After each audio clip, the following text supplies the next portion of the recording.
Filipino cuisine nowadays is a headliner in New York's food and restaurant industry.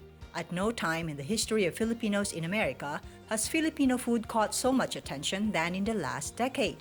We sought out the highly respected pillars of Filipino cuisine in the East Coast, chefs Romy Dorotan and Amy Besa, and learned that they have a more cautious approach to the so-called mainstreaming of Filipino food. I think the idea with mainstream is that it focuses on how widespread the food is, but it doesn't say much about the quality, what Filipino food is.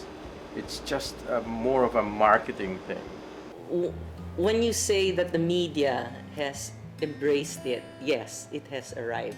But I generally am not very happy about Filipinos judging our food as having arrived simply because the media or the American media have decided that it has arrived.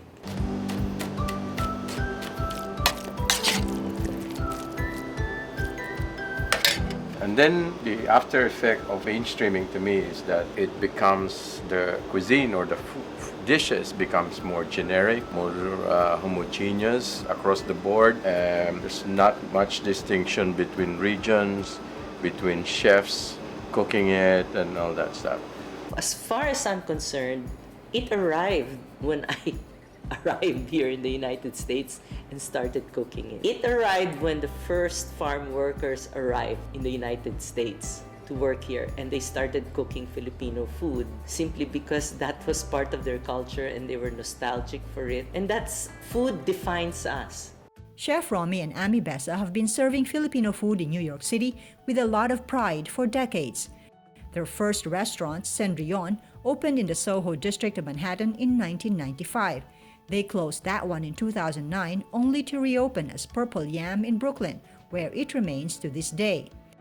Amy Besa believes the mainstreaming of Filipino food began not with restaurateurs or chefs, but with Filipino nannies. You have no idea how many non-Filipinos came to Cendrillon, our first restaurant. They came in asking for adobo. Like even this famous figure skater, Sasha Cohen, she came in one time and she said, "You serve adobo?" And I said, "Yes." And then she ran out and got all her family. So there were 5 of them. They walked in and they said, 5 adobos.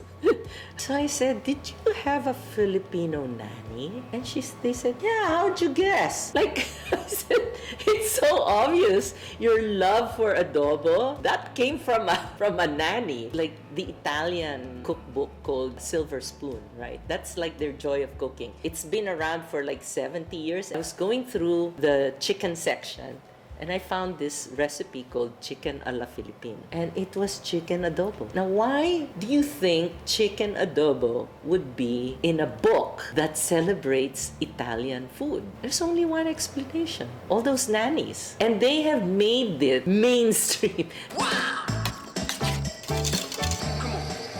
Amy and Romy are highly respected not just for their culinary skills and business acumen, but also for the depth of their research. Their first book, Memories of Philippine Kitchens, earned the couple an award for the quality of its research and scholarship and was a finalist for the Julia Child First Book Award. With the increasing popularity of Filipino food, Amy says Philams in the restaurant business are faced with a new challenge. The challenge right now is that it's like the flavor of the month, right? We are the darling of the media. I think we should guard against that and not look at it as a flavor of the month or a trend that will disappear. So we need to look at what will make it, what will give it staying power. For me, my solution is, if you want staying power for Filipino food, we need to bring in a lot of very good, high-end, quality ingredients from the Philippines. You cannot really cook anything good if your ingredient is not good, right? That's the main thing. You can be knowledgeable about everything about cooking, but if your food is bad or lousy, or you cannot create anything. The growing popularity of Filipino food in North America is something that's welcomed by the whole Philam community, especially chefs and restaurateurs like Romy, Dorotan, and Amy Besa. But in the 20-plus years that they've been in the food business, Amy says she's seen a decline in the quality of some Philippine ingredients. Example, if you buy bihon, okay, this to me is really shocking. When you say bihon, it means rice noodles. So it says they're bihon made of cornstarch, pure cornstarch. So now they don't make bihon made out of rice, made of cornstarch. So don't call it bihon. We need to put real ingredients here, like makapuno. You know, that's all fake. You know, it's old buko. This lack of integrity in Philippine ingredients, Amy says, could put a damper to the continued growth of Filipino cuisine. The United States has really very good meats, livestock, poultry, and you can get the best things around the world here, especially in New York City. But we do not have all the wonderful fresh things that you find in the Philippines. Until we can bring in high-end, good quality ingredients from the Philippines, the Filipino food movement here in abroad is not going to reach its full potential. In the last year, Amy and Romy have been going on a food tour across North America, promoting quality Philippine ingredients such as heirloom rice and artisanal vinegars, and at the same time trying to help Filipino farmers.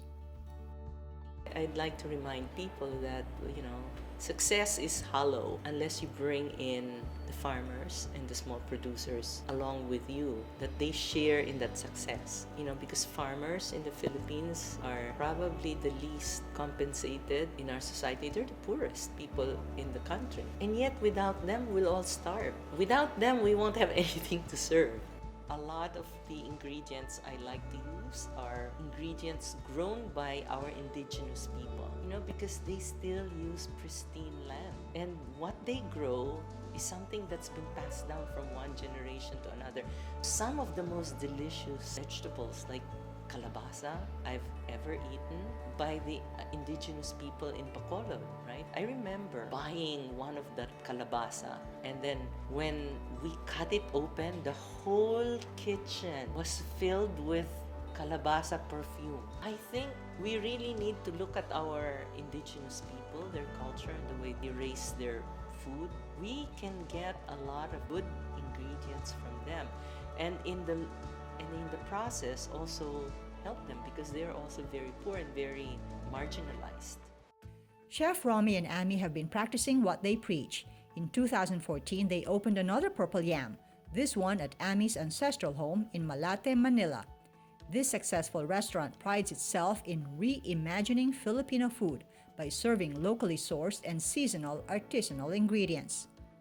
I really want to use this opportunity, any opportunity I have, to shine a light on that aspect of food. Where does your food come from? And it has to be good quality. So we need to support farmers who take care of the land, who don't abuse it. We need to reward people who have integrity, who want to do good. It is their dedication to finding and serving the best ingredients that drives the success of Purple Yam. For me, when you prepare a meal or a menu and then you come up with dishes and then you look for ingredients, that's putting the cart before the horse. So you always start with what you can find in your environment, and then you create something out of it, and then out of it you create just the best meal you can ever hope to get. And that's how we do it. We cook our ube in Malate just with water and sugar. We don't add anything to it because the ube itself is so delicious. There are different colors. One is very deep purple, one is light, and one piece of pandan. That's how I think we should go into, like, not gimmicks, not trends, and less ego, but really bringing out the beauty and the deliciousness of our food.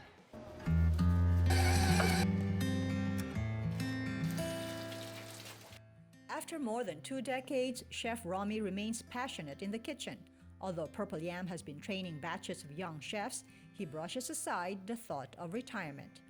I think chefs don't retire, they just fade away or yung tuhod.